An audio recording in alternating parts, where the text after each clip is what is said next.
দর্শক আসসালামু আলাইকুম। আমরা এই মুহূর্তে অবস্থান করছি ব্রাহ্মণবাড়িয়া জেলার কসবা উপজেলার গোপীনাথপুর যে সিএনজি স্টেশন রয়েছে, আমরা সেখানে অবস্থান করছি। দর্শক আপনাদেরকে একটি তথ্য জানিয়ে রাখি, আপনারা জানেন যে সারা ব্রাহ্মণবাড়িয়া জেলাতেই কিন্তু সিএনজি মালিক সমিতির ডাকা যে হরতাল, সেই হরতাল কিন্তু চলছে।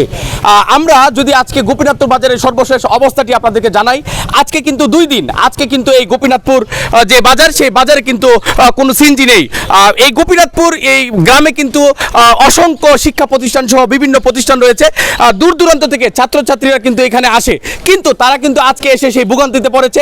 আমরা কথা বলার চেষ্টা করব সেই ভুক্তভোগীদের সাথে এবং কথা বলার চেষ্টা করব সিএনজি যে মালিক সমিতির বিভিন্ন শ্রমিক রয়েছে, মালিক রয়েছে, আমরা তাদের সাথে কথা বলবো। মিলিতভাবে ব্রাহ্মণবাড়িয়ার সাথে তাল মিলিয়ে হরতাল পালন করতেছে গোপীনাথপুর বাজার। এবং ব্রাহ্মণবাড়িয়া গাড়ি ট্রেনে নিয়ে গেলে, টিপ নিয়ে গেলে, সদরে টিপ নিয়ে গেলে, রুগী নিয়ে গেলে আমাদের পুলিশে অত্যাচার করে এবং 10,000 20,000 জরিমানা করে এবং মারধর করে।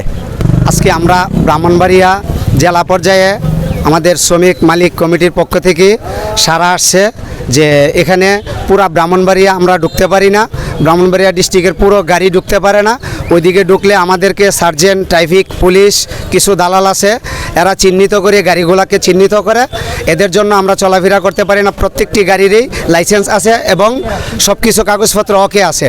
তো সেই জন্য আমরা বলতে চাই, এখন বর্তমান সরকার যে আছে তাদের যাতে নজরে আসে।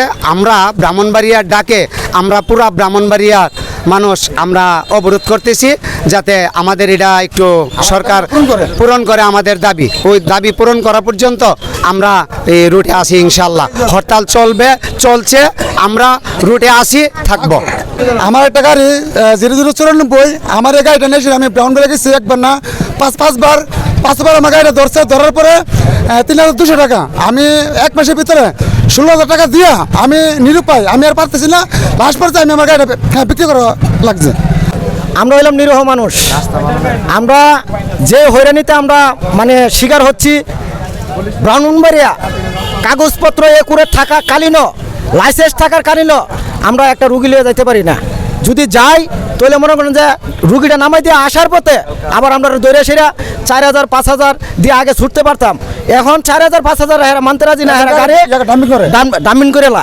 তো ডামিন যে করে বর্তমান যে সরকার আছে, ডিসি অফিস আছে, আপনারা নজরে এটা একটু দেখবেন। আর দেখে এই যে ব্রাহ্মণবাড়িয়া যে আন্দোলন চালাইছে, অনির্দিষ্টকালের জন্য যেটা চালাইছে, এটার লগে আমরা একমত আছি, থাকবো ইনশাল্লাহ। সবসময় থাকবো ইনশাল্লাহ।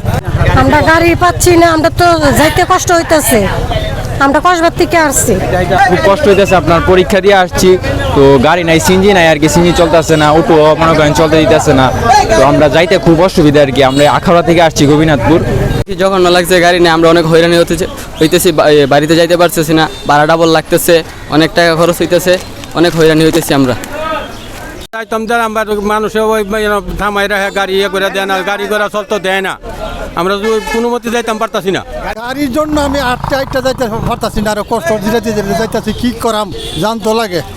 আসলে আজকের দ্বিতীয় দিনের মতন এখান থেকে সিএনজিগুলো চলতেছে না, যেই কারণে এই এলাকার যাত্রীদের অনেক ভোগান্তি হচ্ছে। তারা যাইতে পারতেছে না, অনেকে দেখা যায় ডাক্তার দেখাতে যাইতে পারতেছে না, বা রুগী নিয়েও যাইতে পারতেছে না, বিভিন্ন জায়গায় বেড়াইতে যাইতে পারতেছে না। আর আমার হলো, আমি যেটা শুনেছি 3 দফা দাবি নিয়ে যারা আমার শ্রমিক ভাইয়েরা একটা আন্দোলন করতেছে, এটা যদি যুক্তিসঙ্গত হয় তাহলে আমি আশা করব, প্রশাসনের কাছে আমি অনুরোধ করব অতি বিলম্বে যাতে এই যুক্তিগুলা যদি যুক্তিসঙ্গত হয়, 3 দফাটা অতি বিলম্বে এগুলা কার্যকর করে আমাদেরকে একটু শান্তিতে চলার জন্য ব্যবস্থা করে দেওয়ার জন্য আমি প্রশাসনের কাছে অনুরোধ করব। ধন্যবাদ।